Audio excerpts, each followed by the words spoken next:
అందరికీ నమస్కారం.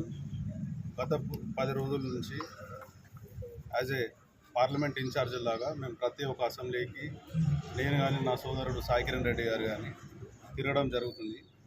ప్రతి ఒక్క యువ నాయకుడు ఈరోజు వరకు 1,00,000 గడపలు తిరిగి door to door campaigning Indian youth Congress ఇచ్చిన కాల్ తీసుకొని రాష్ట్ర ప్రధాన కార్యదర్శులు అధ్యక్షులు వారికి కాల్ తీసుకొని డోర్ టు డోర్ క్యాంపింగ్ కార్యక్రమం పెట్టుకొని ప్రతి గడప గడపకు తిరగడం జరుగుతుంది.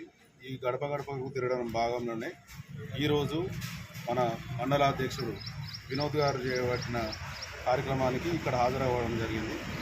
ఇక్కడ కూడా ప్రతి ఒక్క గడప గడప తిరిగినప్పుడు ప్రతి ఒక్కరి స్పందన అదే విధంగా ఉంది. కాంగ్రెస్ పార్టీ మన సునీతా మహేందర్ రెడ్డి గారి అందరు కలిసి వారిని భారీ మెజారిటీతో గెలిపించడం జరుగుతుందని నేను భావిస్తున్నాను. ప్రజల వద్ద నుంచి కూడా స్పందన అదే విధంగా ఉన్నది. ఇంతకుముందుకు